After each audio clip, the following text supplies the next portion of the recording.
sais, c'est assez drôle, mais il y a quelques mois, avant que je vienne à Stockholm, j'avais beaucoup de songes, de pensées, ou même j'entendais beaucoup des pasteurs parler du passage, tu sais, où Jésus, il rencontre, il recrute, entre guillemets, ses disciples, tu vois, où il rencontre Simon-Pierre, André, Jacques et Jean. Et il leur dit, bah, clairement, suivez-moi, tu vois. Et j'entendais souvent, je sais pas pourquoi, je voyais beaucoup, je pensais beaucoup à ce passage-là. Même quand j'ouvrais ma Bible, parfois je tombais par hasard dessus. Donc c'était assez particulier. Mais je ne comprenais pas pourquoi. Et je crois que un mois et demi après, un mois et demi après, mon associé il me dit, bon bah Lévi, j'ai été pris dans une grande école, viens on y va, tu vois. J'ai été pris dans une bonne école à Stockholm, viens suis-moi en gros, viens avec moi, tu vois. Au début, bon, tu me dis, je dis ça, je dis, mais attends, mais moi j'ai mon job ici, j'ai ma famille, j'ai mes amis, j'ai mon confort, j'ai tout, tu vois, j'ai pas vraiment besoin de bouger, tu vois. Donc j'étais un peu réticent à ça. Mais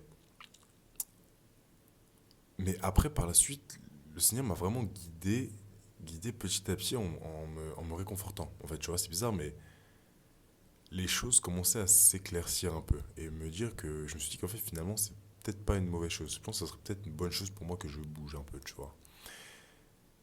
Et après, je suis revenu encore sur ma décision.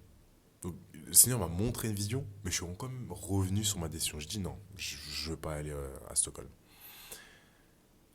Et après, je me suis rappelé encore de ce passage-là, du coup, de Jésus, qui dit clairement à André, Simon-Pierre, etc., que lâchez tout, peu importe ce que vous faites, lâchez tout et suivez-moi. Il n'a pas demandé qu'est-ce que vous faites, il n'a pas demandé, il a juste dit suivez-moi. Et là, je me suis dit, oh ouais, ok, d'accord. En fait, c'était pour ça que tu m'avais montré toute cette vision-là, etc. Je pense que c'était tout ça, c'est parce qu'il voulait que clairement que je m'abandonne en fait à lui, que j'abandonne tout ce que j'ai et que je suive. Et que même si je ne sais pas où est-ce que je vais avec lui, même si je ne sais pas. Parce que la mission qu'on a aujourd'hui de God Cross, c'est vraiment pour la gloire de Dieu. C'est pas pour. Je sais pas quoi, c'est.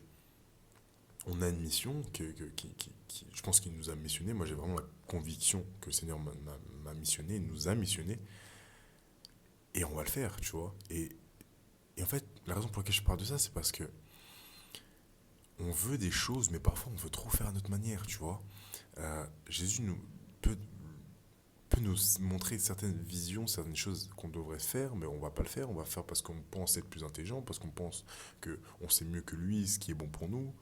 Euh, on dit qu'on veut avoir quelque chose, mais que qu'est-ce qu'on est prêt à faire pour l'avoir? Est-ce qu'on est prêt à tout abandonner? Est-ce qu'on est prêt à enlever tout le poids qui est sur nous? Est-ce qu'on est prêt à changer nos habitudes? Est-ce qu'on est prêt à changer notre environnement? Est-ce qu'on est prêt à changer les personnes avec qui on fréquente? C'est que sommes-nous prêts à faire pour suivre le Seigneur? Que sommes-nous prêts à faire? Le Seigneur, il est devant toi, il te dit, bon, lâche tout ce que tu as actuellement, tous tes problèmes, etc. C'est rien comparé à ce qui peut t'amener. Lâche tout. Juste suis-moi. Qu'est-ce que tu réponds? Et moi, je me suis posé ces questions-là et je me suis dit, Seigneur, ok, je vais, je sais pas où est-ce que tu veux m'emmener. Et je suis arrivé à Stockholm le jour où j'ai mis mon premier pied, j'ai posé le pied à Stockholm, c'est le jour de mes 22 ans. Je me suis dit, Seigneur, j'ai 22 ans aujourd'hui, je suis une nouvelle personne. Donc guide-moi. Je sais même pas où je vais dormir ce soir, mais guide-moi, je sais que tu vas me guider. Et d'ailleurs, pour la petite histoire, ça m'a pris 13 jours avant de trouver un appartement. Par la grâce de Dieu, c'était assez rapide, mais 13 jours à dormir dans les hôtels et tout, c'est pas très drôle, mais bref, peu importe. Juste guide-moi. Donc la question, c'est encore une fois, que sommes-nous prêts à faire pour suivre le Seigneur? Est-ce qu'on est prêt à entendre ce qu'il dit? Est-ce qu'on est prêt à l'écouter?